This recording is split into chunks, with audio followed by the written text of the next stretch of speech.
The Senate is resumed.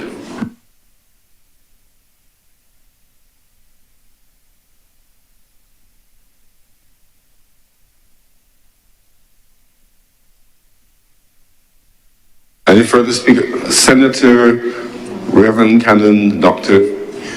John Rogers. Thank you very much, Mr. President.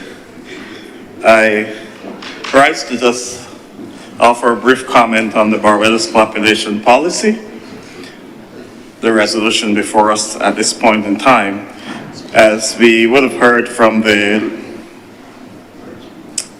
senator who led off our debate, this policy comes against the backdrop of some startling statistics in our country, where our death rate has now exceeded our birth rate.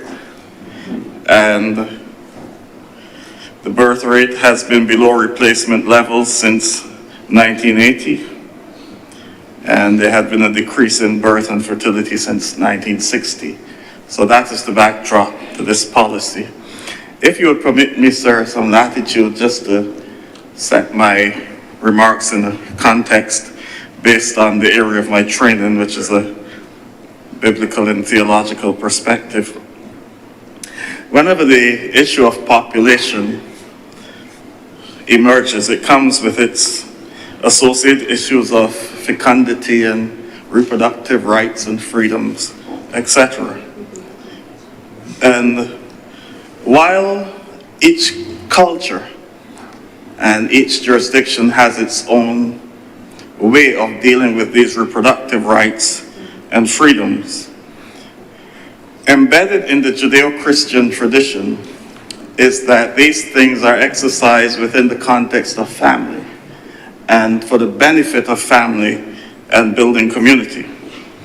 The Old Testament community, which forms the basis of our religious beliefs primarily here in Barbados, sets out the foundation for the exercise of reproductive rights within the story of Genesis chapter 1 in creation, where God simply gives man the freedom to be fruitful and multiply.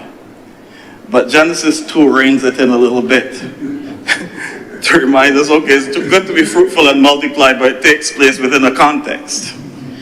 It takes place within the context of the family with the purpose of building the community.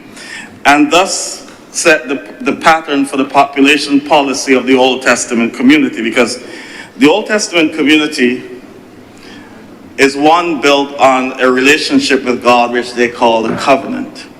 And the covenant had two strands. One, if they were faithful, God will give them a piece of land, but it also came with population growth. I'll make you a great nation, greater than the number of the grain of sand on the seashore and the stars in the sky. And therefore, within the context of covenant in the Old Testament, you therefore had to have the protection of sexual reproductive rights and freedoms. They had to be controlled. And they became controlled in the sense that women did not necessarily have the freedom to exercise those rights as they wished, because women were chattel.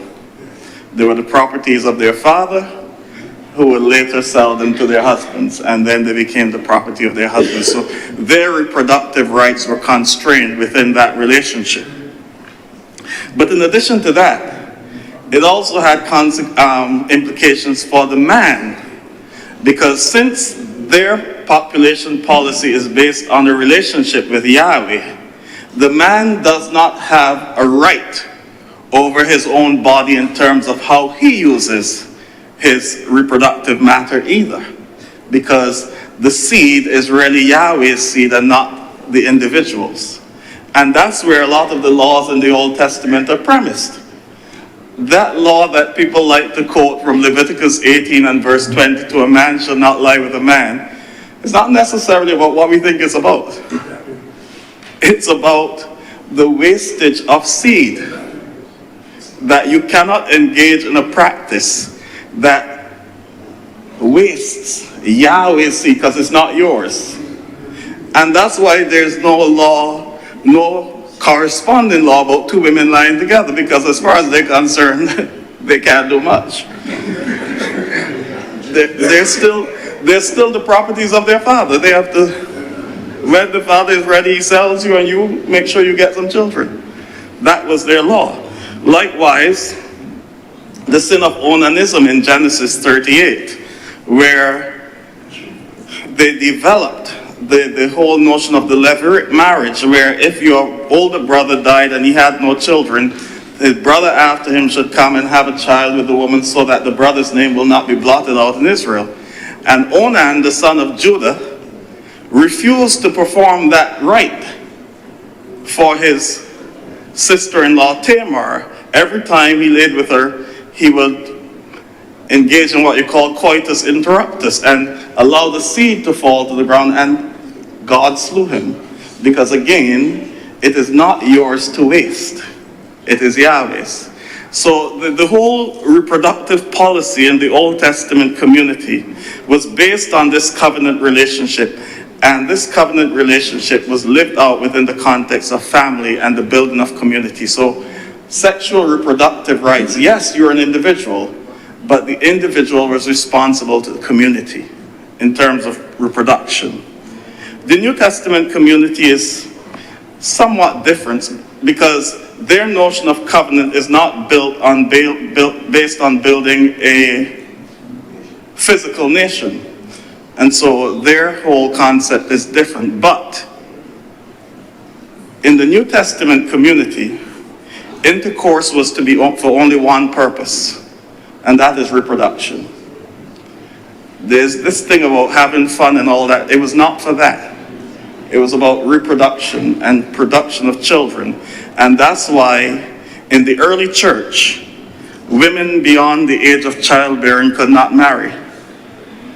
They were not allowed to get married because, as Basil the Great said, if a man marries such a woman, it's like plowing rocky soil. You won't be able to produce anything, and the whole thing was about reproduction.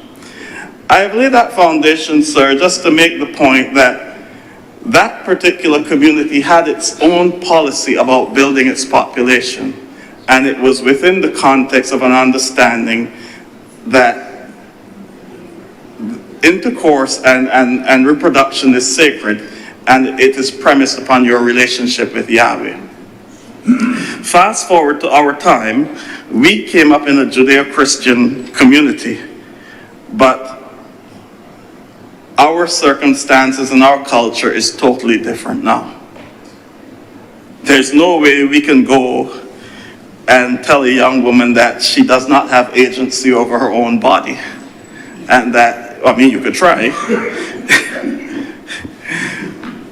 As the dynamics of the biblical community would have been. But that notwithstanding, we know that in our past, there were people, we have a culture of very large families. In fact, I attended a function the other day where a young woman at 90 was one of 11. And that was the nature of Barbadian families. But then we have to take into account our development as a people. I can remember one Calypsonian who was very popular, singing sometime back in the 80s, "Thou shalt not kill." It's against the abortion bill. In the name of the Lord, don't fear the maternity ward. I got that right, sir? Johnny, my boy. We're back in the 1980s, huh?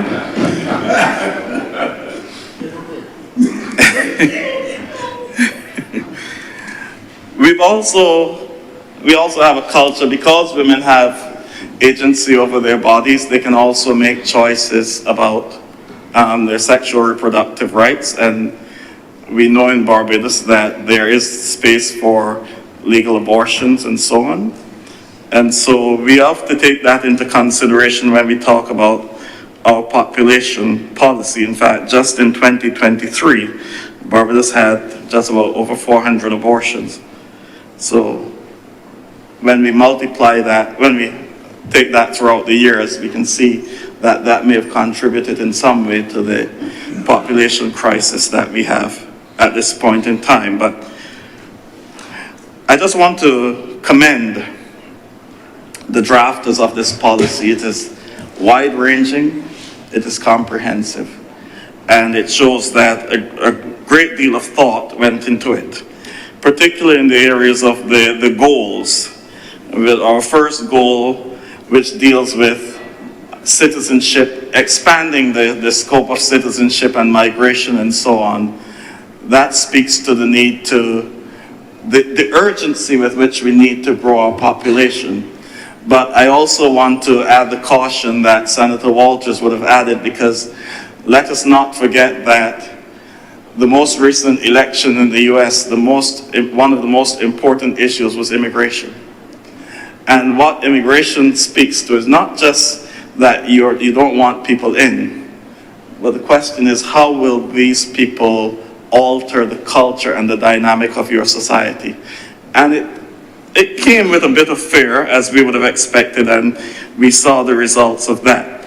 So we too have to be very careful. I mean, we know only too well how Barbadians felt just maybe over a decade ago or so, when we had a certain group of people here in large numbers, and then there were some very derogatory things being said about them. They were treated in ways that you would not want Barbadians to be treated if they had to go anywhere. You see, so we have to be cognizant of that when we deal with migration. And I have no doubt that whichever administration will be in power at the time, that we in Barbados have the ability to manage this in a way that will see after the needs of everyone. So I understand that particular area. What I'm really impressed about is the sub-goal 1.2, which speaks to enhancing family well-being to support reproductive and decision-making. I think this is a very important area for us, because one of the things I've been very concerned about, even though I have not had a study on it, just dealing with anecdotal matters, the seemingly anti-family approach of some of our businesses in this country, where young women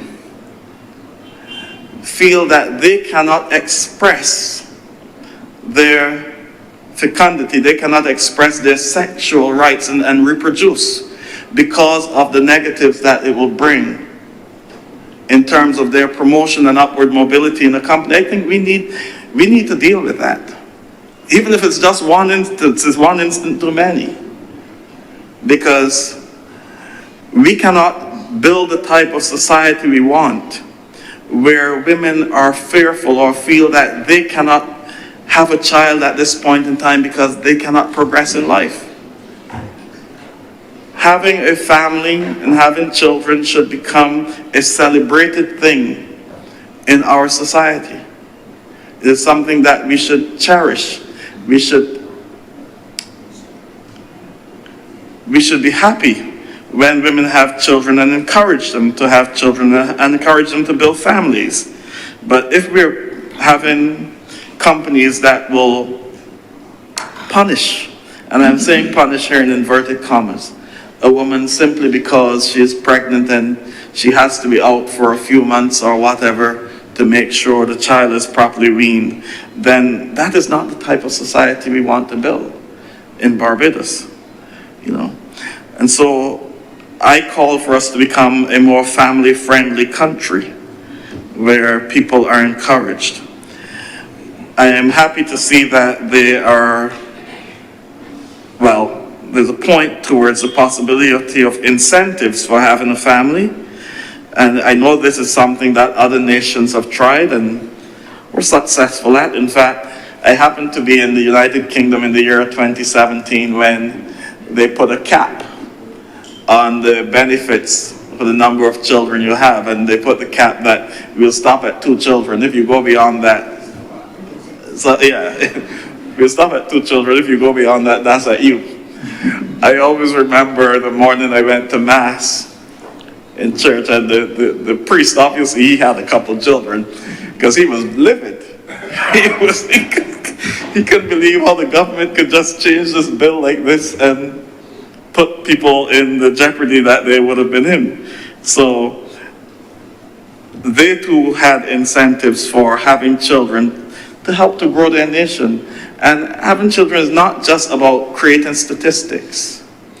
It's about creating families. It's about extending the culture of the country. And so these are things that I'm happy to see that we have here in this bill. We need to create more family-friendly workspaces, as has been pointed out, so that we have daycares that are close to work centers, etc., to encourage people that it is okay to have your children, it is okay to have them here. Of course, all of this comes with dealing with other issues, because this population policy then has to touch areas like cost of living and all the other things that we have to deal with. So it's a holistic approach that we must have to national development. And as Senator Walters rightly said, and Senator Blackman, it is coming at the right time. We are on the cusp of celebrating yet another year of self-governance and self-determination. And these are the types of issues that should occupy our mind and our time at this point in time. What is also commendable in this particular resolution is the attention being paid to health care and care of the elderly. I think we've debated this so many times that I need not rehash it, but just to say, remember that we are an aging population. I just did some statistical studies for my deanery in the church, and one of the things that I recognize is that in our census of 2010, the Anglicans in Barbados, 44% of the Anglicans were over the age of 50. And so our population, our congregations are the ones that we're speaking about here in terms of health care. And so as a church, we have to look at how we will seek to provide facilities and so on to care for our members, but we want to encourage the rest of the population to do the same.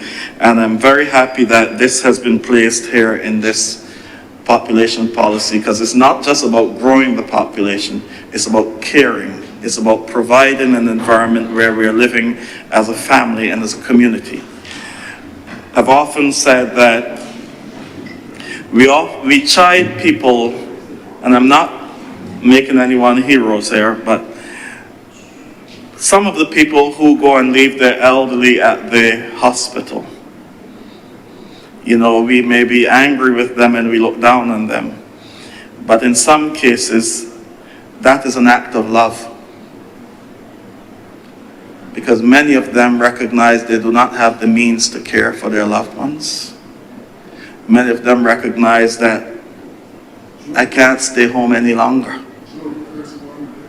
And so the best thing to do with mommy or daddy is to put them somewhere where at least somebody will care for them. So we have to be empathetic when those things happen as well. And so I think that the focus here in this policy ought to jolt us as a nation to realize this is an area we need to pay more attention to, because many a young person has had to forfeit his or her personal development for the love of mom or dad. And there's nothing wrong with borrowing from other places, but I see a policy in the United States now where you're actually being paid to stay at home and care for your elderly. I don't know where we'll get the resources to do that, but I think that that's a good policy as well. So these are things that we can look at. And just as important, the policy also touches the environment. And in touching the environment, it raises the issue of balance. Yes, we want to get a larger workforce so that persons can contribute. But we also have to do that against the availability of resources. And one of the things we must be cognizant of is that Barbados is a water-scarce country. And so we have to now balance how we are going to maintain adequate levels of all our natural resources while trying to get this population at a level that can be productive. And so, having said all of that, I want to commend the drafters of the policy, but also to remind us, on this, the cusp of our independence, and I'm speaking through you, sir, to persons out there. It was Barrington Levy who said, to all the rude boys, it's time to put down your weapons. Because the problems we have with our population, look at how many young people we're losing. The flower of Barbadian youth. The ones who should be reproducing the great nation. These are the people that are being lost every day. In some of the most heinous ways. And so I want to call us as a nation to a moment of reflection. We can't continue like this. I've said this before, we just can't. Too many of our young people are being lost. And through nonsense. I believe that this policy, this population policy, is calling us as a nation to look at ourselves and ask ourselves, as former Prime Minister and now national hero would have asked, what is our mirror image? Is it the same thing as it was way back in the 1960s when we started this journey? Do we have that same passion? Do we still have that willingness to go beyond the call of duty because our nation needs us? Or have we become so individualistic in our reproductive choices, in our work life, in our community life, in everything, so that we no longer think about community, but we think about self? If we're going to reshape this nation and guide it to attain the greatness for which it was destined, it requires all of us to recognize that we have a critical role to play in national development.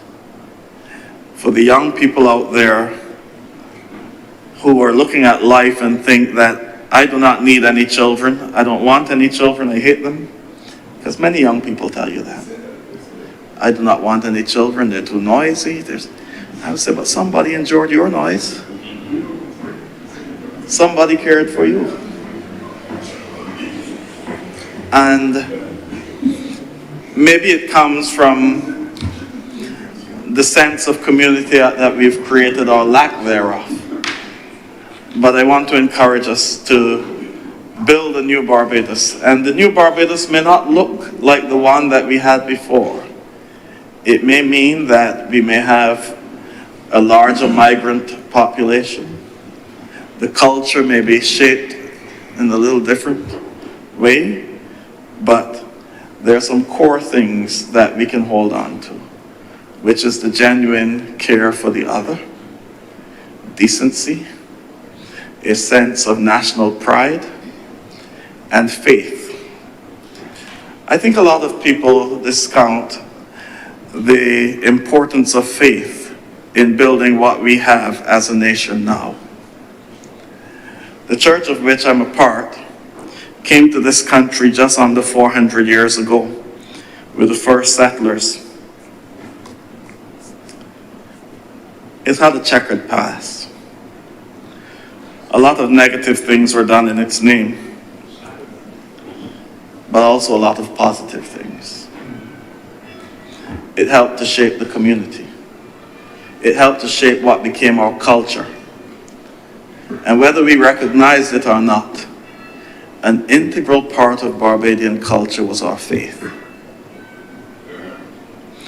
Church and Sunday was sacred. You do not play any banjo on Sunday. And I remember when I came back here in 1987, sir, one of the things that shocked me was how, as soon as Ash Wednesday came, the whole tone of every radio station changed. The music was solemn. Everything was respected. But then I began to see the changes. I believe it was 1989 when we had our first Good Friday fete. I can hear it being advertised still. Yeah, Sunday used to be a rest day on test matches too. So, and everything just changed. The whole culture changed. And it reached a height a few weeks ago, sir, when I was preparing to go down for my 6 a.m. mass. And around 5 o'clock, I heard all this commotion in the community. Noise, blaring, jam music. And I said, on Sunday morning, what's happening? This nightclub like it forgot to close. I went to church because my wife warned me, you make sure you go straight to church. Don't go play, you're looking for nobody to... I wasn't going anywhere.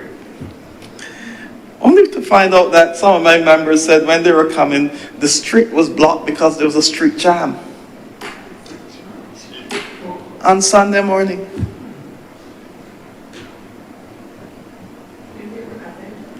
Maybe they were Adventists. I don't know. No, they were not Adventists. Sorry, my Adventist friends. They were not Adventists. And I know they were not Adventists because when I came out of church at 7, I was going to another church, and I saw how they were dressed, and they were definitely not Adventists. They were adventurers. They were adventurers, or adventurous. I've just said that to say that a lot has changed. And we have to start building community again. And we have to build community around faith, which is grounded in family life, as the building blocks of our community. So once again, I wish to commend the government and commend the drafters of this policy and fully support the proposals that have been set here. It's for us now to put things into action. So I thank you very much for the time, sir. Thank you, Senator Reverend Canon Dr. Rogers. More speakers? You speaking? Senator Andrew Du Bois.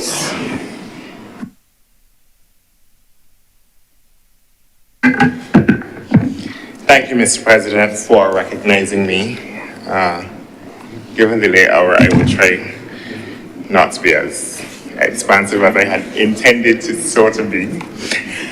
Mr. President, as I was reading this national policy, I thought to myself, if you had asked the average Barbadian 6 or 7 years ago what some of the most pressing challenges that face them were, I'm not sure that the multiple and interrelated challenges of population would feature prominently on that list. That notwithstanding, the government of Barbados had the foresight to craft the document that is now before us, and more particularly to recognize that if these challenges and issues went unaddressed, that they had the capacity to impact, to compromise what we take this country to be and what we hope that it will continue to be. And so it is in that context that I wish to add my voice to the commendations for the commissioners who I think have done generational work both in scope and in impact. Sir. Sir, I have to admit that I entirely enjoyed reading this national policy because I think bound up in this population policy are achievements of this country, achievements of this administration, aspirations of this country, and aspirations of this administration. And then there are some truths with which we must grapple. And so as I went through the policy, sir, you saw the Barbados that you hoped would take shape, the Barbados that is in the midst of becoming also take shape, Mr. President. I will focus my comments, Mr. President, almost exclusively on the building of the care economy, because that is an essential tenet of this national policy. I say I enjoyed reading the document, sir, and one of those reasons specifically was that as I was reading the document, there was a cohesion of policy from this document to much of the work that the government of Barbados is currently engaged in. I specifically refer, sir, to things like the care of the elderly. Barbados has, in the last few years, made significant investment in the care of the elderly, in the construction of the geriatric hospital, in the crafting of a community elder care program, and in the contemplation in the future construction of respite centers. And no doubt, sir, this comes at a time when many Barbadians are grappling with the realities of care. Grappling with the realities of how to balance those care responsibilities with professional responsibilities. And trying to make good on what we take to be the moral imperative of caring for generations that cared for us, while also being productive citizens and workers.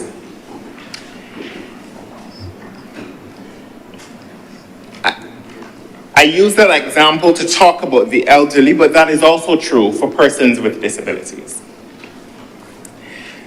As you know, sir, I was a member of the Committee for Improving the Lives of Persons with Disabilities, and I say all the time that one of the more searing memories of the last few years sitting on that committee was one night at the Dighton Griffith School in consultation with a group of mostly women, mostly mothers of autistic children, and hearing them share their stories around how they balance caring for their child in many instances where they don't have a support system, in many instances where the fathers are not there, and balancing that responsibility with their professional responsibilities. Suffice it to say, sir, I'm almost compelled to also quote popular culture and say that it is not an easy road for them.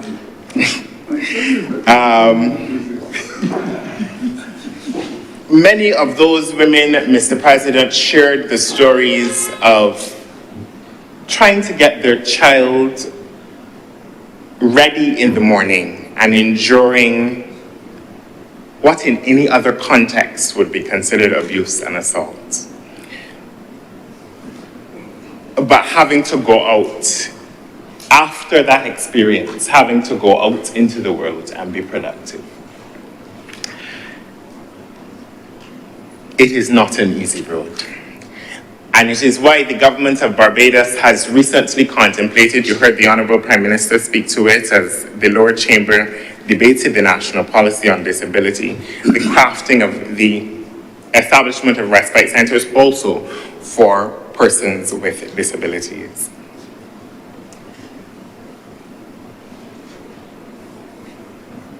Sir, and then there is, of course, the policy also contemplates incentives and tax benefits for persons across various sectors.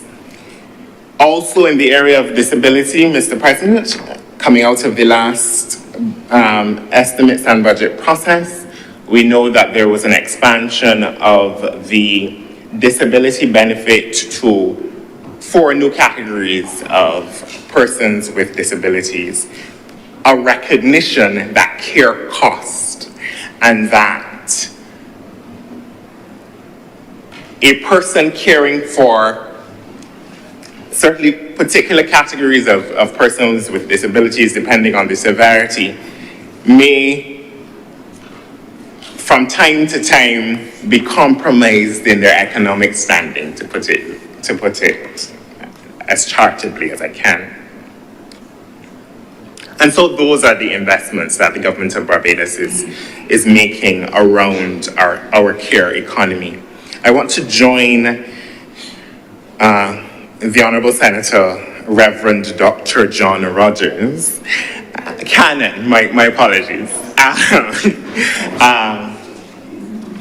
when he says that our businesses, our private sector, need to create a better culture, more inclusive culture for families.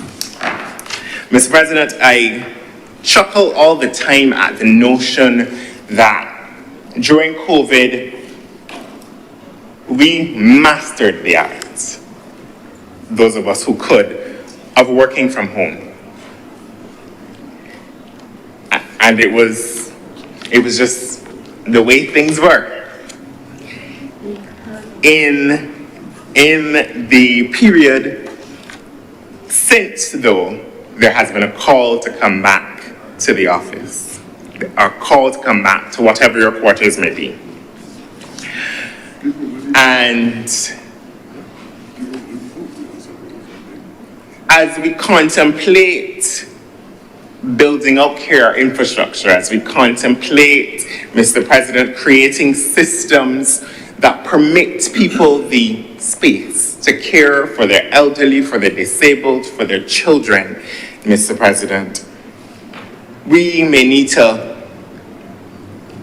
re-inspire the collective imagination that led us to work from home and think again, to look again at the allowances that we created at that time, sir.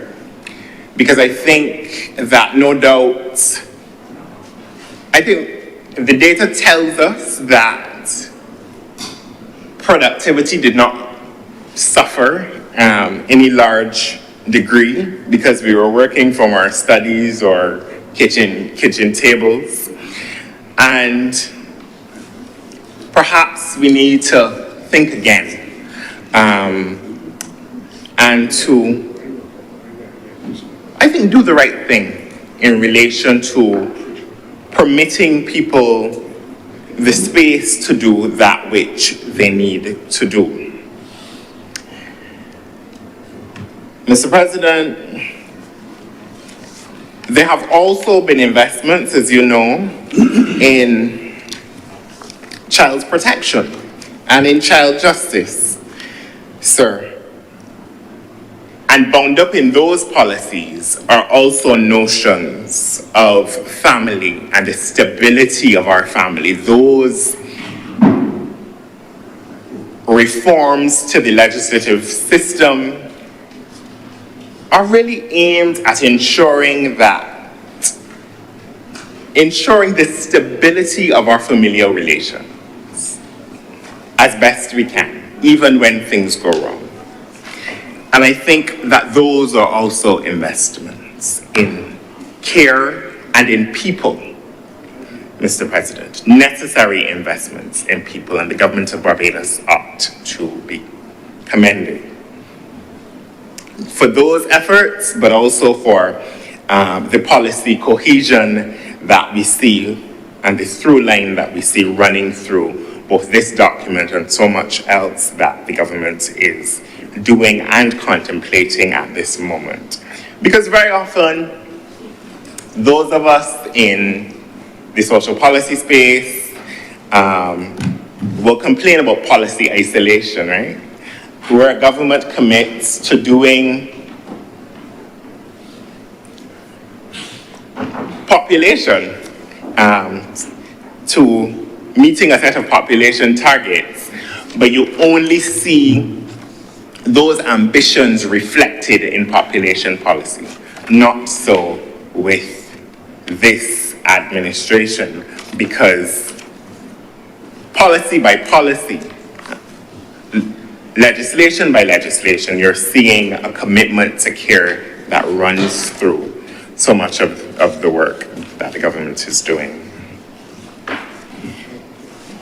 Mr. President, I said I don't intend to be long, and so there are perhaps only two other submissions that I would wish to make in relation to this issue.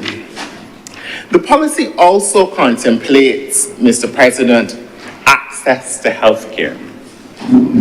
And we heard just a moment ago reflections on sexual and reproductive health and the ways in which we need to improve our appreciation of sexual and reproductive health, Mr. President.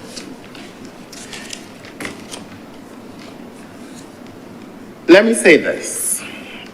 We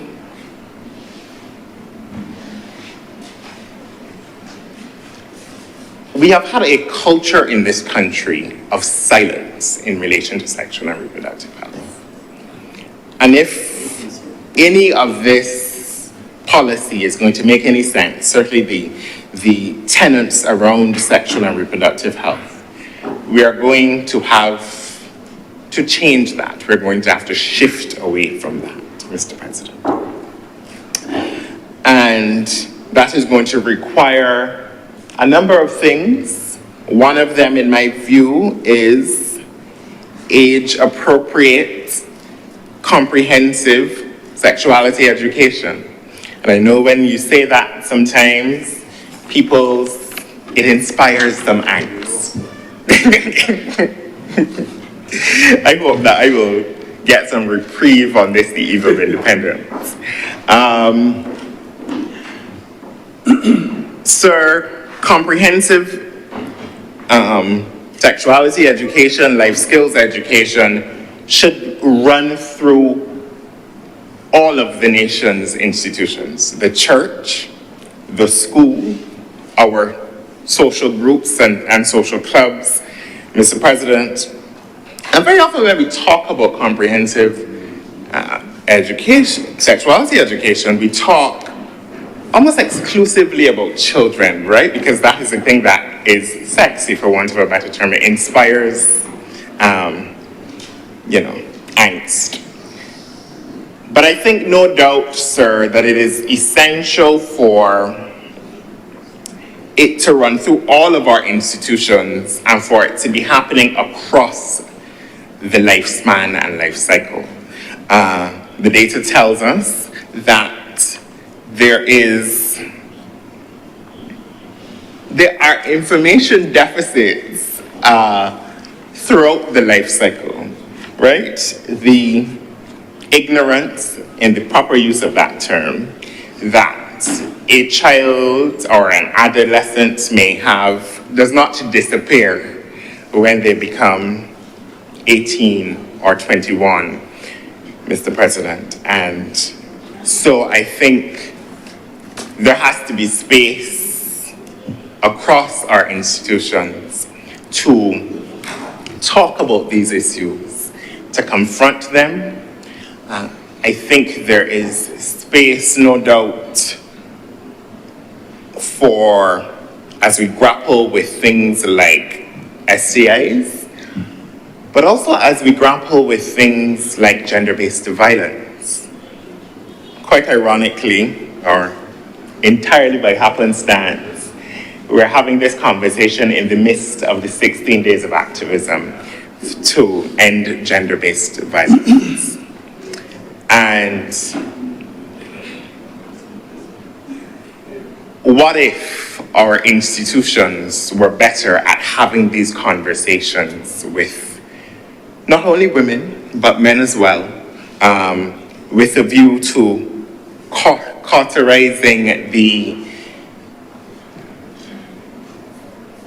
unmentionables. I said before that there's so much that we don't talk about, yes?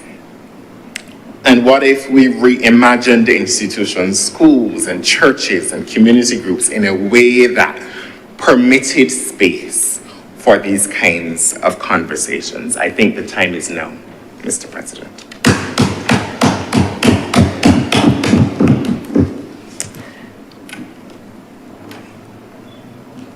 Sir, the other issue, the other truth that I think that we have to tell ourselves is that there is work attached to the silence to which I referred. There is work that we have to do in the legislative and policy space. I think for far too long, Mr. President, Barbados has permitted what SRH advocates refer to as that 16-18 disparity. The difference between the age of consent and the age of medical independence. Suffice it to say, Mr. President, that I think that we need to apply our collective imagination to solving it. There is no room in a Barbados that is about to celebrate its 58th anniversary for that kind of ignorance in the proper use of the term. The idea, sir, that an adolescent at 16 can consent to sexual activity, but is precluded from independently seeking medical attention is it is literally a nonsense.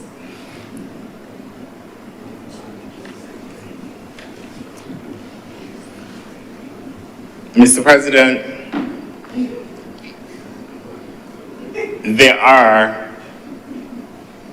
this House, this chamber, and the government of Barbados has benefited extensively in recent years from the work of the Law Reform Commission. And I think that that commission would be well placed, certainly in my view, to grappling with these issues and to, in furtherance of this national policy on disability, fixing these issues.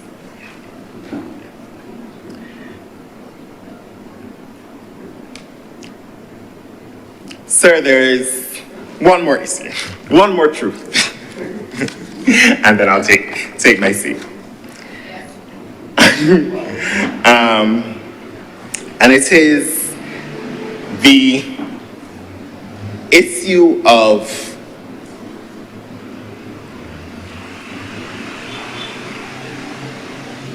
access to SRH for members of the disabled community.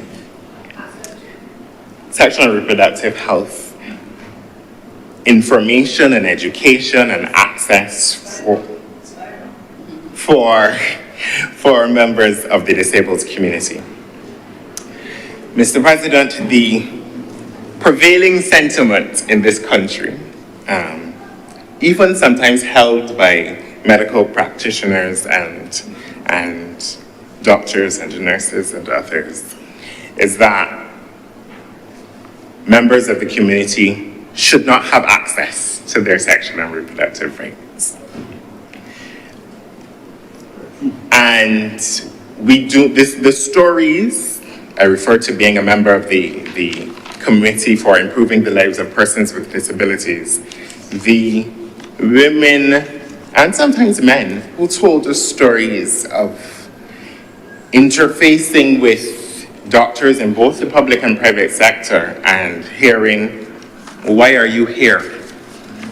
Pregnant women, so what you gonna do with this child now? What you gonna do this for? It is something that we need to apply our best efforts to stopping, Mr. President. When we talk about access to our public facilities and to public services, we often think about the physical environment, right? Like, do you have a ramp? Do you have an accessible bathroom? But our conception of access also has to meet the issues of training, and it also has to meet the issues of perceptions and stereotypes, Mr. President, with a view to making those spaces as accessible as possible. In addition to that, I will make a call for things like the training of medical professionals in things like sign language. Because imagine going into a clinic with the intention or the need to speak to a medical professional about, you know, your innermost activity, if you will, and there's a language barrier, yeah? Or you have to take someone with you who you may not wish to take in other circumstances to explain, to interpret, rather. Mr. President, these are the conversations that we need to have to breathe life, to breathe more life into this population policy. I commend the government of Barbados for its foresight. I commend the government of Barbados for its foresight. I commit,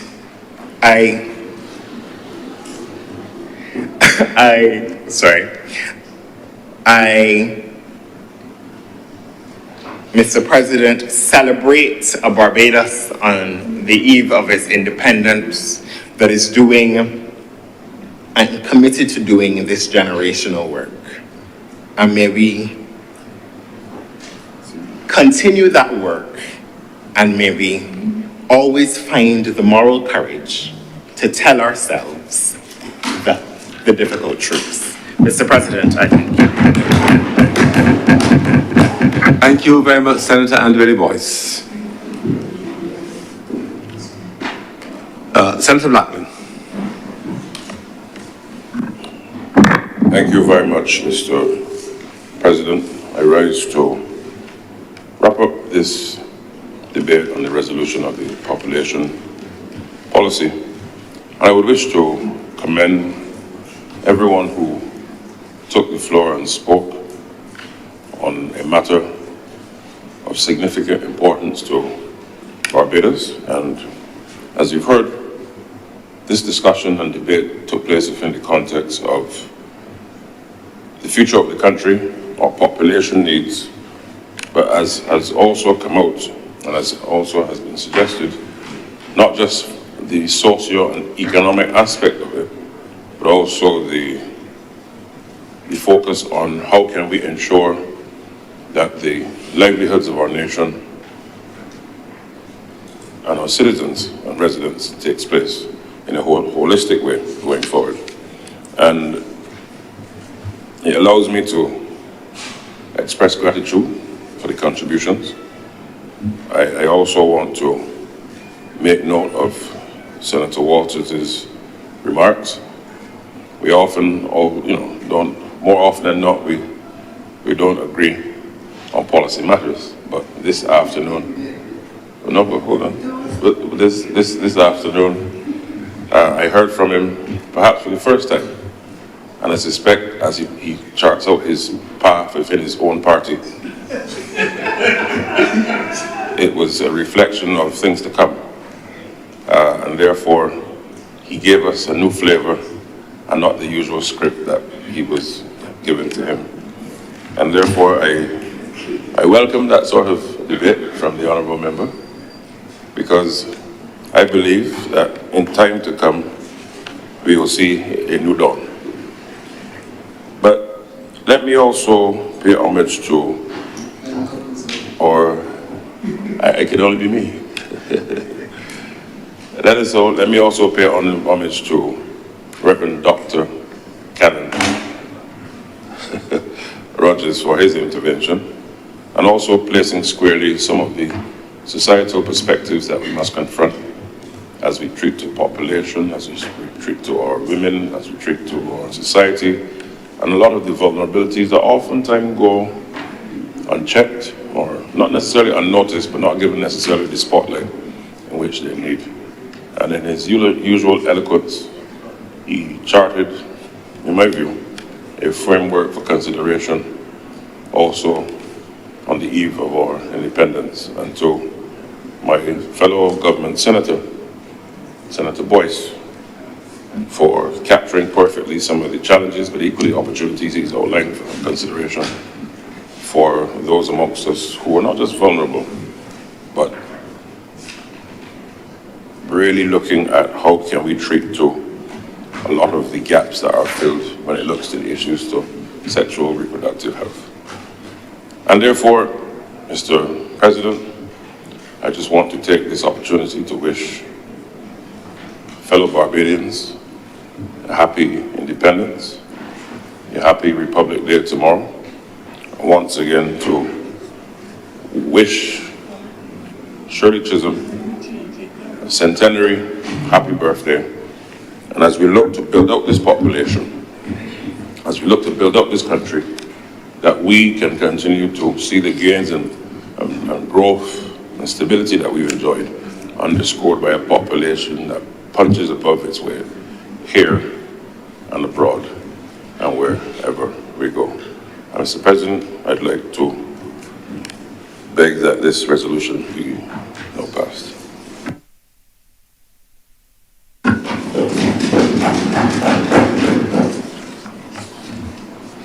The question is that this resolution, that the Parliament of Barbados take note of the Barbados Population Policy 2023, do now pass.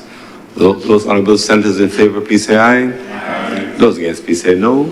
Against, the ayes have it. This resolution is therefore passed.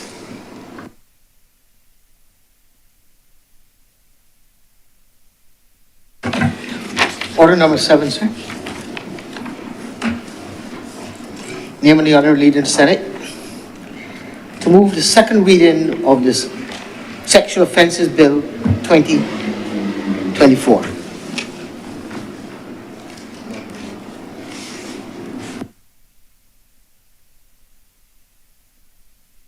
Senator Cummins.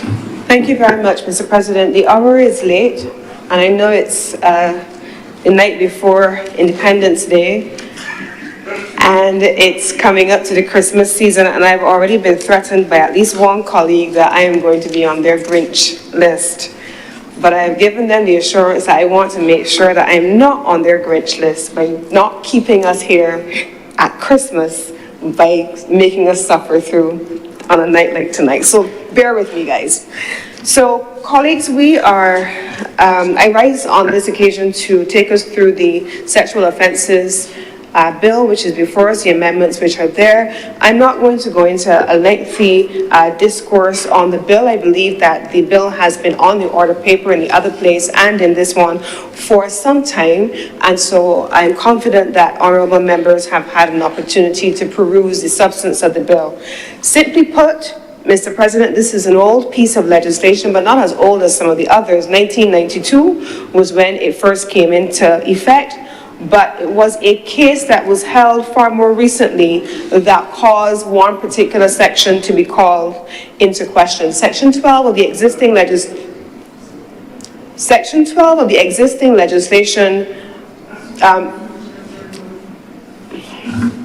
Senator Morris, just speak a little more quiet. Okay, I can hear you up here. I know you weren't speaking loudly, you just have a voice that flows so smoothly through the ear. Continue, Senator. Thank you very much, Mr. President. Now, there was a case that was brought before the courts in Barbados, and there was a question of the constitutionality of a particular section of the bill. While the government did not attempt to appeal the ruling, there was one section of it that the government felt was inadvertently spoken to, and as a result, these amendments arise here today. The situation that the government found itself was that, as it stood, without any action on the part of the government, while it would have taken one particular section of the legislation out of operation, it, however, did not put the government in a position where certain types of activity, in particular with children under the age of 16, could be treated to in the way in which we would expect it needed to be. And so the amendments are being brought, and you will hear another presentation that will go into the legal details of that very shortly, but the amendment is being made to ensure that the relevant protections are there for persons under 16. But in amending the legislation, the legal team led by the Attorney General took the opportunity to go a little bit further and to address a number of items. It addressed in particular then in new sections of the legislation items relating to persons who, for example, were being termed in the previous legislation an idiot, an imbecile, or mentally subnormal. Those are not words that are part of our vernacular, and certainly if we heard Senator Andrele Boy speaking in previous debates or even in an earlier discussion, the way in which we treat to persons and the way we speak about people is not going to be reflected in words such as this. It was found that these words were offensive and the opportunity was taken to remove them. There was also, Mr. President, a new element which was included that was not there, and certainly for those of us with children, nieces, nephews, neighbors, the question of grooming, men, women, seeing young children, encouraging them with sweets, with enticements of different sorts, flattery, bringing them into their confidence and appearing to show them love and attention, affection, only for the purpose of preparing them for sexual exploitation. The term grooming has now been inserted into the legislation as we have made these changes. And so these are some of the new elements which were not there. So this modernizes the legislation as it relates to sexual offenses. But it also then goes on, Mr. President, to speak to the persons with some kind of mental or physical disorder where those persons cannot understand the nature of the act being done to them, or they can't decide whether the act should take place or not, whether they want to engage in it or not. And so these are the elements that have been included in the new legislation. And so on that basis, Mr. President, in a very, perhaps my shortest presentation to this chamber, out of deference to my honourable colleagues, this is the matter for the consideration of the chamber, and I beg to move that this bill now be read a second time.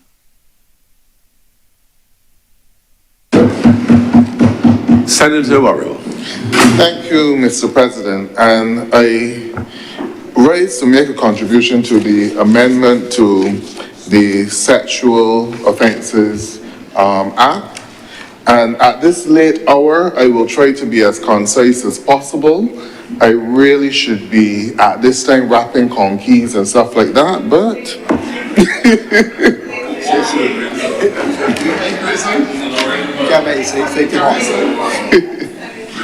but anyhow, I will try to make my contribution. Now, and more so not necessarily on the issues in the amendment, some of which are very important, but in this week or last week, we received a report that from Dr. Tanya, a lecturer at the University of the West Indies, right, with Barbados being one of the 4 countries globally with the highest incidence of rape. This was said by the head of the Institute of Gender Development at the University of the West Indies. And in particular, you have sexual violence in terms of partner relationships. So this it brings the importance of this legislation, and hopefully for us to have a debate on what is actually happening within our country. And there are certain aspects of the bill that I wanted to speak to in terms of, well, there's the Me Too movement, which is going on across the world. And you know that the Democratic Labour Party introduced the Sexual Harassment in the Workplace Act in 2017, where when we introduced that act, there was a period of consultation where the human resource departments of most organizations were challenged to give examples of things which could be considered as sexual harassment in the workplace. And I think that at this time we really need to enforce within the country a better understanding of the way how to treat persons in terms of relationships. We also have the issues with domestic violence as well. And these are things that we need to consider and speak to as in this chamber, not on a political basis, but in terms of getting the country back to the standard and the values that we need to see, especially coming on the backdrop of the population resolution which we just did. It does not make sense expanding the population, but you are not setting guidelines as to the values that you would want for our citizens to uphold and to maintain. So this gives us an opportunity to speak to that in this in this debate tonight. Now, in Barbados, I'm trying not to say culture, because I would never want it to be part of our culture. But there is a bad habit which is growing in popularity. You see the vulgarity in the music. You see the vulgarity as well in the videos coming from the entertainment events. All of these things create a mindset that you can do whatever you want with your sexual partner or someone in a relationship with. The language in the music is not very positive and not very influential, and these are things that we need to educate our people. And I will go back to education is very important. That is why we need to make sure that our school system is inculcating the right values and teaching our children in the right way, because to make them model citizens of this country and the behavior that we expect from them. You can't say one thing and then do another. You can't say that you condemn lewd sexual behavior, but then you promote it at a fete, or even politicians are guilty of it too. Promote it at political events sponsored by political parties as well. You need to set some standard in which persons, especially young people looking at you, can know what behavior is accepted and allowed within the society. And this is where I would want to focus my contribution on this in this debate. I also go to the fact too with regard to grooming, as mentioned by Senator Cummings. It is a problem. It is a problem. And it is a problem that is also being accepted by some parents. because of the social economic situation in the country. And these are things that need to be ruled out, and I am hoping that we put the legislation here, that we enforce it. And the agencies which are responsible for enforcing it, such as the Child Care Board, are given the power to go out there and actually address these issues. Because, to be real, you have situations in Barbados where not only young girls, but also the young men as well, parents may not necessarily have the funds to send them to school, or there may be a need to pay a bill in the house. And there's someone lagging around the household or within the community that would be willing to do right. And we need to stop these things. And we need to empower our agencies, the Child Care Board, the police, the Ministry of Education, where it is happening. You need social workers inside of the schools so that the children will be able to tell their story, and you can address it and correct it quickly before it becomes a problem, before it becomes a national disgrace. You need those things happening within our society. We cannot continue to accept them, and then it becomes the norm.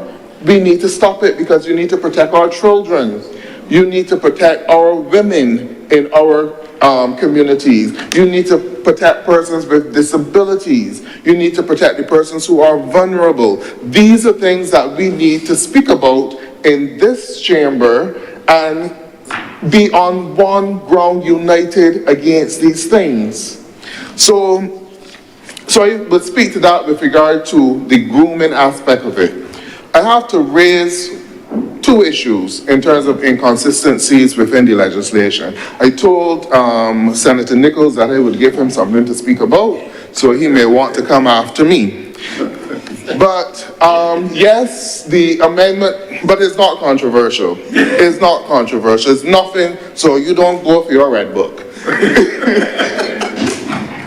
Right. It is probably something to look at in the future. Now, the legislation does change the age of a minor to 16, okay? And then the second part of the legislation, it had originally the age of criminal responsibility for rape, in this case, was 14, which was then changed to 16. But I believe this administration recently passed the Child Justice Act, where the age of criminal responsibility was moved down to 12. So there's a little bit of inconsistency in the policy. So this may be something that you may need to address, because in this legislation, you're saying that a person under the age of 16 cannot be criminally liable for rape. But then in the Child Justice Act, you're saying that the age of criminal responsibility is as low as 12. So you may want to consider some consistency and either raising the age in one or lowering it in the other. And for that, you may want to consider the child psychologist as well, to determine the mental and emotional development state of the difference between the mental and emotional development state of a child at 12 and a child at 16, and whether or not a child at 12 may be capable of raping someone and should not be held criminally liable for that rape. That is the one inconsistency, and I'm certain that Senator Nichols can address it as well. We don't go too much further. There is only one glaring difference in that the term, using the term spouse with regard to the marital relationships, sex within a marital relationship. You have now taken away the normal definition which was there in the previous act, where you define a marital relationship as between a man and a woman. And right, I understand that you want to be able to say that the man or the woman could perform the act of rape in the relationship. I understand that that is part of it as well. But I would think, though, that you would need a better explanation, or maybe it could have been worded a different way in just using that gender-neutral term, spouse. But that's the only thing, nothing really to argue about, nothing to fight about, so that one you don't have to comment on. Senator Nichols. Right, but we do understand the importance of this, because as if it is as a situation where there are more incidents of rape in this country, and we know for a fact that not all rape is being reported. So it means that we have some education to do with our people. It also means that we have some enforcement to do, especially with regard to abuse amongst children as well. So we need to empower the Child Care Board so that they have sufficient officers to go out there, that if there's any hint of child abuse, if there's any hint of grooming, that the appropriate response is made and that they're supported by the police service and all the other services. And if a principal at a school suspects that something like that is happening, that the appropriate resources are made. And it means too that we need to put more social services for our people, because oftentimes when we look at crime, but we also need to think about offering support to the victims as well, and that will bring about tremendous healing in this country and possibly help to bring down the crime wave that we are experiencing. Because it's not happening in a vacuum, it's happening because there are a lot of social problems. So with those few words and the conquest to wrap, I thank you, Mr. President.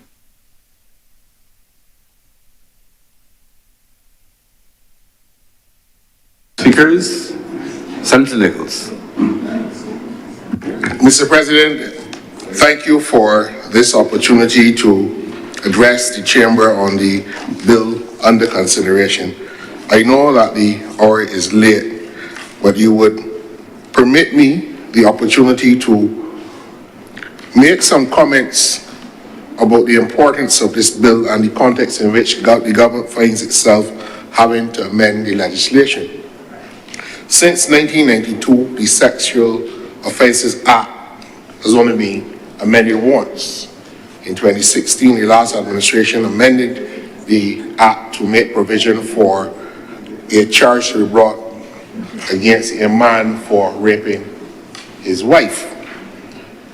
And if I may just get straight into the rationale behind the use of the gender-neutral language in the current bill, it provides a better and more realistic legislative framing for perhaps one half of the relationships that we have in the country between men and women, because people in common law relationships will not have the benefit of the section or the amendment that came in 2016, because people who are living together for several years who have not gone to the church and got married for all extent and purposes are in a relationship.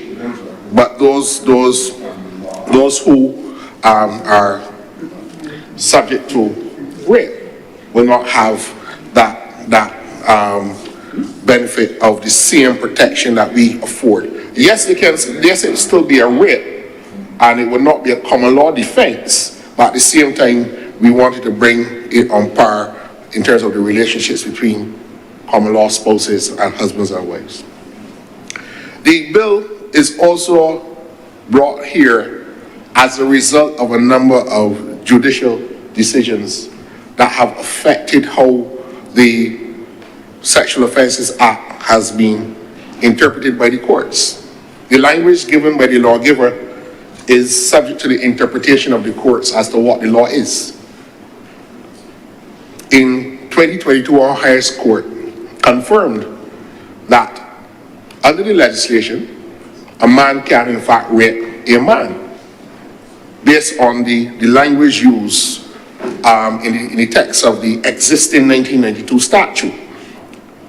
The High Court judge in Barbados did not agree. The Court of Appeal came down on a split decision, and our final court, the Caribbean Court of Justice, looked at the proper interpretation of the Act and the context in which the words were used, and found that a man could be charged for raping another man in Barbados.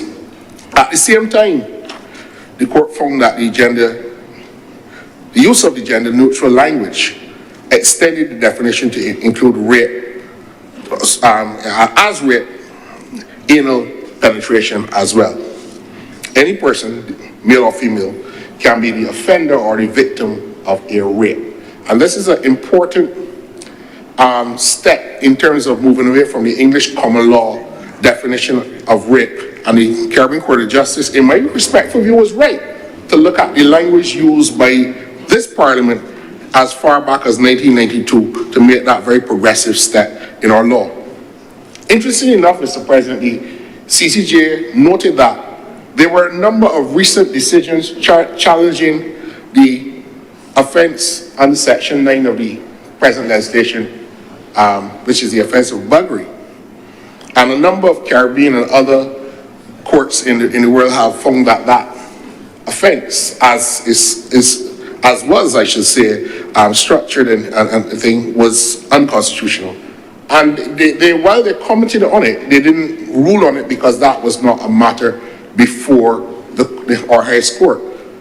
But they did echo the fact that they understood that there was a case before the courts. And in May of 2022, I believe, our High Court struck down Section 9 and Section 12 of the Sexual Offences Act. Section 9 provides for the offence of buggery, and Section 12 for the offence of serious indecency. These sections attempted to regulate the sexual activities between consenting adults in the privacy of their own homes, and thus were found to have violated the constitutional right to privacy, the constitutional right to liberty, to be able to be freely able to do in private what you think as an adult is your own course of enjoyment, and also violated the right to protection of the law, because Barbados is still a signatory of a number of international human rights treaties and conventions. And Mr. President, you will know that a number of Barbadians, styling themselves as the loyal opposition, brought a petition before the Inter-American Commission to challenge a bill that is on its way through the Parliament as a breach of the convention rights under the Inter-American Convention on Human Rights. I made the point because our highest court has determined that the state cannot ratify a treaty which gives fundamental, I should say, well, conventional human rights under a convention, to obligate the state to abide by those rights, and at the same time have laws that undermine the efficacy of those rights. And that itself is a breach of your own constitution, because the constitution provides for a right to the protection of the law. So, insofar as Barbados was held to have, by the court, failed to meet our international obligations regulating the criminalization, or regarding, I should say, the criminalization of same-sex consensual acts between adults. Now, that case has prompted a lot of discussion in legal spheres, in academic spheres as well. Because while the case against buggery has been decisively determined all across the globe as being unconstitutional and a breach of people's constitutional rights, it was the courts in Barbados that struck it down, and not this Parliament by way of amendment to the legislation. But more importantly, we have in that same case found that the offence of serious indecency, which was an English common law concept, which none of us can define what is serious indecency. And therefore, the vague nature of the language fell afoul of that important rule that a person must know that the conduct in which they are engaging is contrary to the law, and it is not meant to be subjective determination of the police that has brought the charge or the investigation. Mr. President, just very quickly, the bill does propose, I should say, not purport, because my expectation is that this bill should pass, a number of new sexual offences. we are in the unhappy state where sexual offenses are prevalent in this society. Rape is given a more expansive treatment under this legislation. Sexual intercourse with another person without the consent, and consent is delineated in 7 different specific instances under the new legislation. It really creates for a more modern reading of the Act and accounts for a number of situations where judges will not now have to use creative means to address juries' concerns about whether a particular act should lack consent in the circumstances. There are cases where people who really courts have had difficulty in trying to address the jury's concerns about a woman who had sex because she felt that it was beneficial to her economically, and that was the only way that she could provide for her family. And whether or not that situation itself meant that she had the capacity to consent to the sexual act. What we have done in the legislation is now to delineate the circumstances in which consent is absent or can be deemed to be absent. This bill also proposes that the sexual intercourse with a minor has always been something that is abhorrent in my view. But what we have now is offenses like the touching of a minor. No longer can the canteen assistant or the teacher or the groundsman touch a little child on their person, and then the Personnel Administration Division has difficulty in determining what to do in those circumstances. There are too many people who have been suspended from the public service for interfering with our children on leave with pay, because the law is not clear. This no offense in this bill would address these things. And one of the things I would want to assure the public, Mr. President, is that when this bill is passed, it will not speak to incidents that have already occurred. But no longer will the gray area as to whether or not that is a serious sexual assault on a person because the law does not sufficiently speak to it in clear terms. These people will not get off anymore. Meeting a minor after sexual grooming. Not only sexual grooming, but meeting them is also now a specific offense. When I was at law school, the Ghanaians used to talk about fat fouling. We call it grooming. That is a more forensic term to use it. But in the Caribbean, they have other ways of describing it. The law of incest is revised. We have known incest in our society. And only recently, I was at a certain place and I was the last person to know of this within the context of a particular community. But it was not shocking, but still shocking to hear it. But we know, incest, I've had situations where we made fun of people in the community and said that John is James' uncle. And as a society, we laugh at these things, you know. But now we have put more attention to how these provisions can be delineated. Sexual intercourse with your stepchild, adopted child, is not a crime, and rightly should be. Violation of a person suffering from mental disorder or physical disability is properly delineated as well, causing or inciting a minor to engage in sexual activity, even if the adult is not participating in that sexual activity.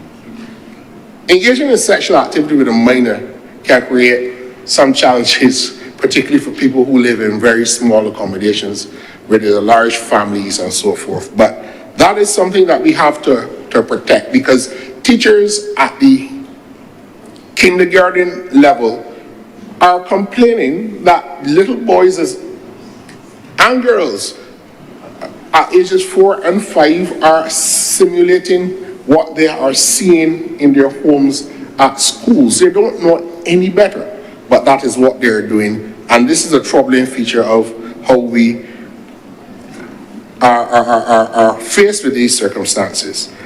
I know that the level of moral culpability will differ from circumstance to circumstance, but it is still, in my view, Mr. President, sufficient to make it an offense under this new legislation. Mr. President, one of the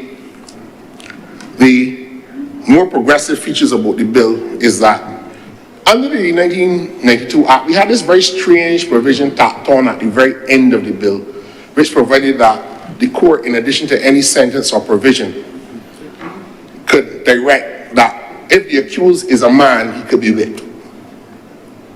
That is at the end of the bill, the present law in Barbados.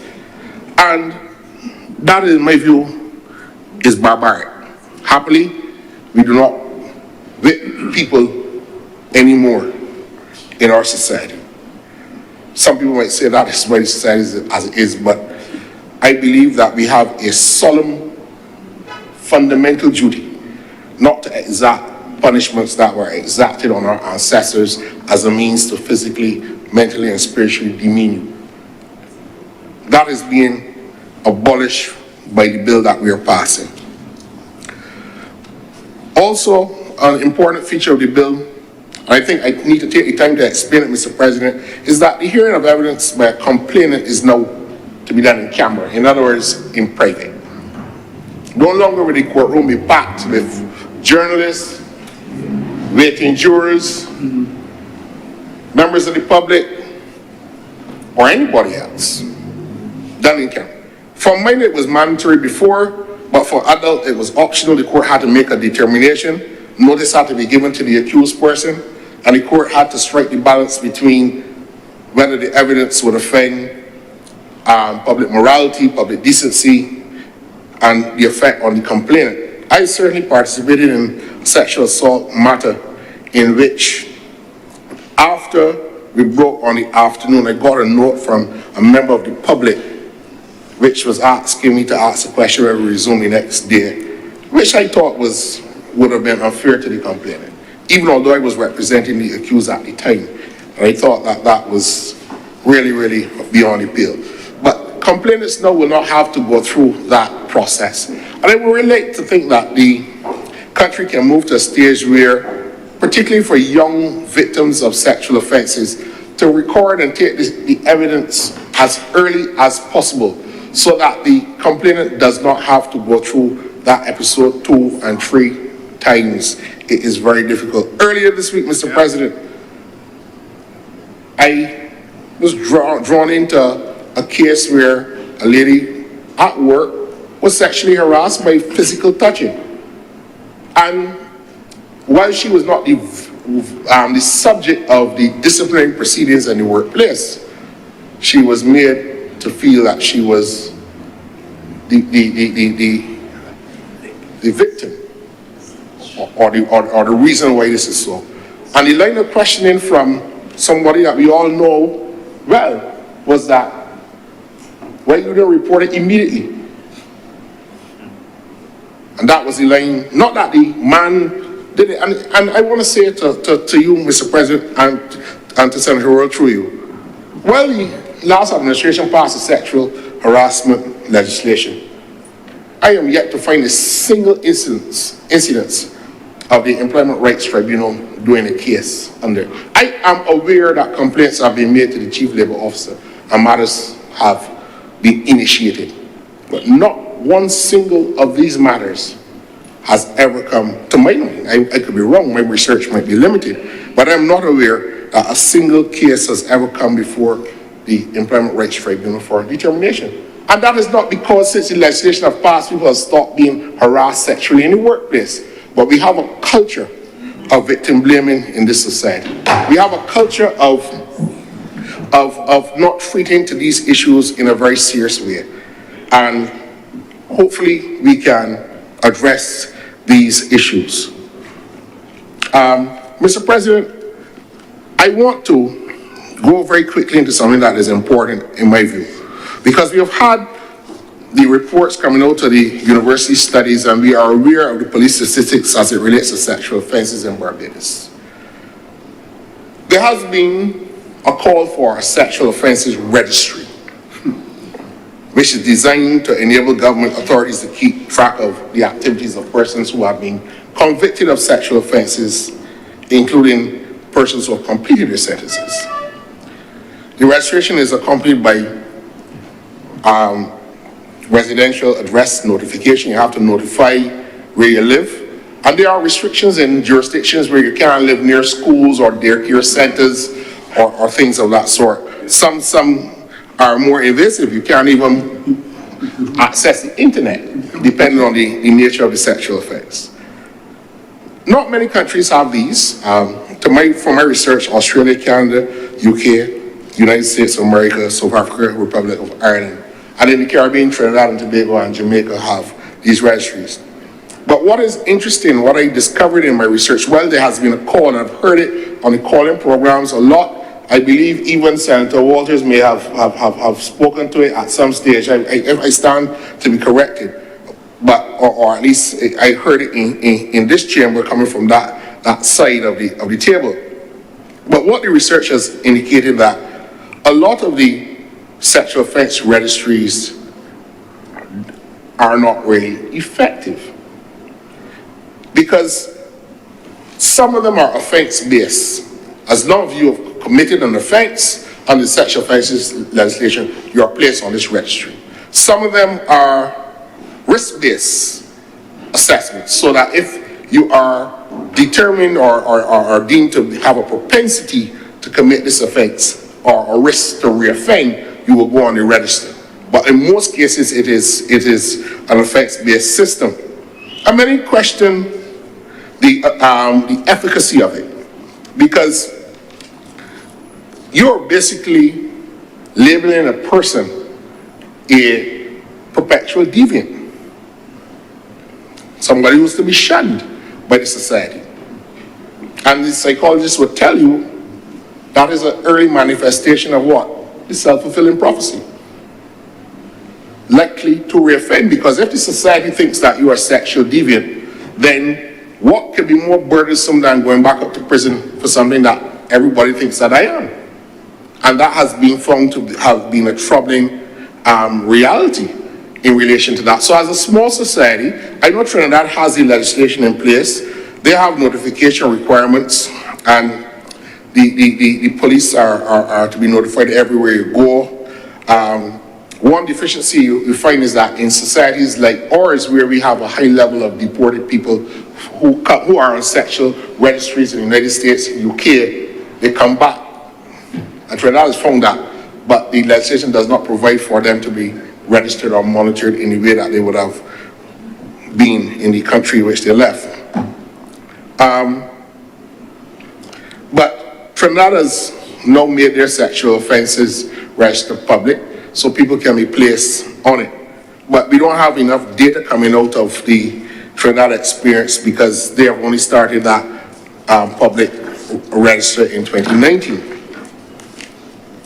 Mr. President, the breadth of sexual offences, and in this legislation we have a lot, should be some cause of concern if we were to go for a sexual offence register. Not all offences carry the same level of moral culpability or public outrage. They can range from two minors experimenting and being caught, and then they face the criminal juvenile justice system. Do we put them on a register at age whatever? They're on it. It could be indecent exposure, or it could be something more dastardly like rape. It could be as nebulous as soft porn being exposed, children being exposed to it. So, do we lump all sexual offences as a basis to put people on a register? We have, therefore, to look at that question of whether we should explore it. I know the Learned Attorney General has said it is a matter that is under consideration, and I believe that we should continue to look and evaluate the studies that have been done in other countries as it relates to these things.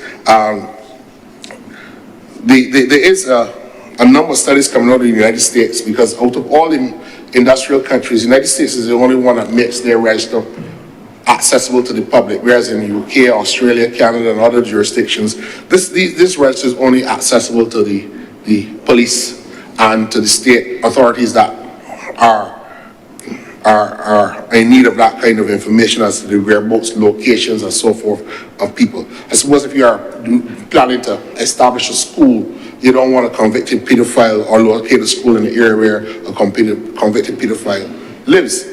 Now that could be problematic in a small country like Barbados, because where will you put them? And it is not a funny thing, because when we hear about the statistics about the prevalence of sexual violence, if we were to put a register in place, you could really have serious limiting impacts on the mobility of people in a small country like Barbados. And that itself, as the studies have shown, can have its own reverse deleterious effects. So that we have a lot of work to do, and the legislation that we are passing today in the Senate will not solve this problem of sexual violence on our people, men, women, children, all subject to this.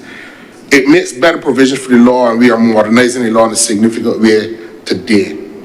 We have listened to the determinations of the court, and we have tried to keep the law lockstep with more progressive interpretations so that we can deal with the sexual violence in a modern contemporary framework. And the bill does, in my mind, achieve a lot of this. I can go into a lot more, because the bill does modernize the law in relation to cooperation and a number of different things. And time does not permit a full, exhaustive, detailed discussion as to how the law is modernized. But I do commend this to the chamber, and I wish to signal that it is really a step up, and the government should feel confident that the legislation no longer will face the judicial scrutiny of having imprecise, vague, outdated language that doesn't necessarily accord with how the courts would interpret criminal law and penal statutes, and it also does not offend the constitutional rights of our citizens. Mr. President, I'm obliged to you. Thank you. Thank you very much, Senator Nichols. Senator Dr. Haynes. Thank you for recognizing me, Mr. President. I just wanted 2 minutes quickly to speak to this important piece of legislation. As Senator Aldwillie would have spoken to earlier, we are in the middle of the 16 days of activism, and I think it's really important that we have committed to staying to this late hour to get this legislation passed. The opening lines in Law & Order SVU, that TV series, reminds us that the sexually based offenses are considered to be particularly heinous in the criminal justice system, if anybody remembers. And that's because the human body is the crime scene. And I just wanted to take 2 minutes to acknowledge the victims of these crimes and to acknowledge the important work that we're doing tonight to increase the scope of protections for all people, not just men and women, but gender minorities, people with disabilities. Because what we do know, as Senator Worrell, the leader of opposition business, would have spoken to, we're seeing an increase in sexual violence, but what we also know is that disproportionately, these acts are perpetrated against women, LGBTQ youth, people living with disabilities. And we can't take for granted that we're not here because of us, but because of the advocacy of civil society organizations that nobody's acknowledged to this point, Equals, ECAID, Butterfly, who brought a legal challenge to the constitutionality of 2 particular sections in the parent legislation. And it is that has triggered us being here. So I wanted to take the opportunity to recognize the important work of civil society in bringing us here tonight. And So I don't want us to wrap up tonight without that recognition, because it actually has given us an opportunity to make our laws better. And I think it's especially important on the eve of the 3rd anniversary of our transition into republic, a republic that's supposed to be a place where every single Barbadian has a place. So, Mr. President, with that very brief intervention, I'm obliged. Thank you very much, Senator Dr. Hayes. Any other speakers? Senator Cummings, please write up. Thank you very much, Mr. President. I want to express appreciation to all of the honourable senators who have spoken on this bill. It is an important piece of legislation, and as we've heard from all of the honourable members who have spoken, clearly it is a societal issue and a wrong that is being righted.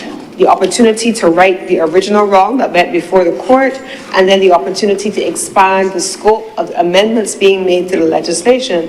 And that, Mr. President, is what we are here to do on any given day in service to people. And so, Mr. President, with those few words, I beg to move that this bill now be read a second time. The question is that this bill be read a second time. Will those honourable senators in favour please say aye? Aye. Those against please say no. Methinks the ayes have it.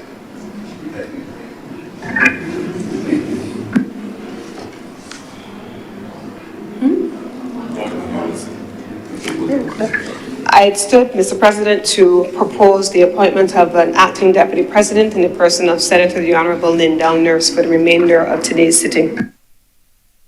The question is that Senator the Honourable Lindell Nurse be appointed Deputy Speaker for the remainder of today's, Deputy President for the remainder of today's sitting. Will those honourable senators in favour please say aye? Aye. Those against please say no. Methinks the ayes have it. Senator Nurse, thank you for agreeing to serve as Deputy President. Mr. President, I beg to move that Your Honour do now leave the chair and the Senate resolve itself into committee for further consideration of this bill. The question is that I do not leave the chair and the Honourable the Senate resolve itself in a committee for further consideration of this bill. Will those honourable senators in favour please say aye? Aye. Those against please say no. Methinks the ayes have it.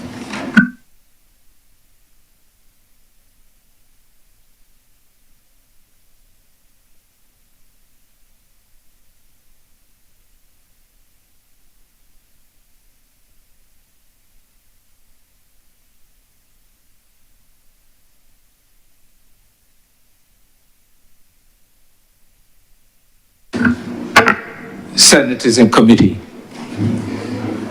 Mr. Deputy Pence, may we take the clauses in 3 parts? Clauses 1 to 10. Mr. Deputy Chairman, I beg to move that that clauses 1 through 10 do not stand part. The question is that clauses 1 to 10 do stand part. Will all those honourable senators in favour please say aye? Aye. Those against please say no. Methinks the ayes have it. Clauses 11 to 20. Mr. Chairman, I beg to move that clauses 11 through 20 do not stand part.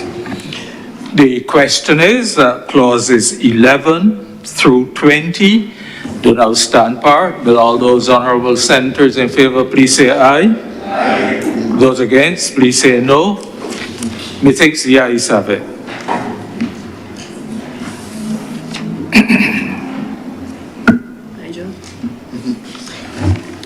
Report. 21 to 23. Oh, I'm sorry.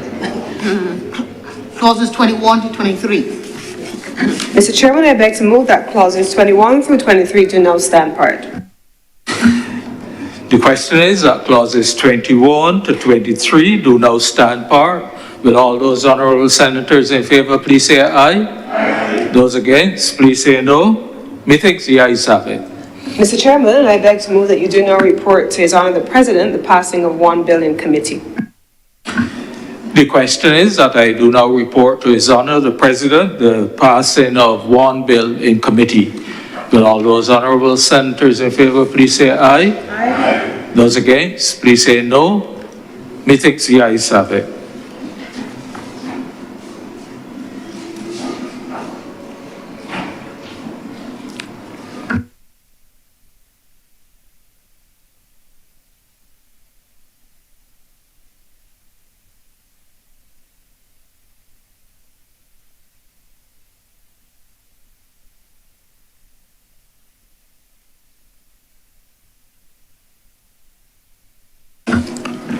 The chairman has reported to me the passing of one bill in committee.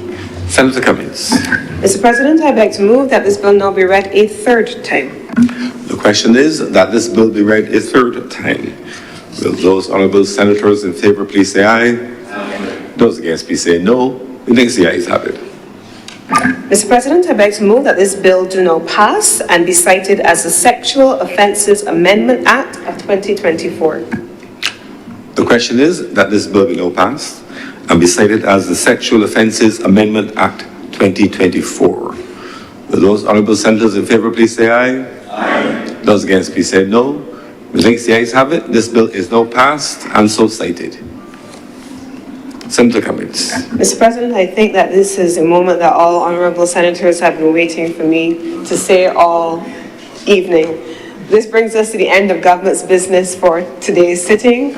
And I want to, again, as I started, I want to close and express appreciation to all honourable senators for literally just slugging it out from this morning through to tonight on the eve of independence. And I wish all of the honourable members, I wish all of Barbados a happy independence. I look forward to seeing everyone at the parade tomorrow as we celebrate our Independence Day. And so, Mr. President, I beg to move that the Senate is adjourned sine die.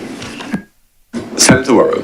Mr. President, I would like to join the leader of government business in speaking on the adjournment and wish all Barbadians a happy 58th anniversary of independence, and also to thank the workers here at Parliament and the police service who also stayed with us throughout this. So make sure that tomorrow you get out there and enjoy your conkeys and enjoy all the independence festivities.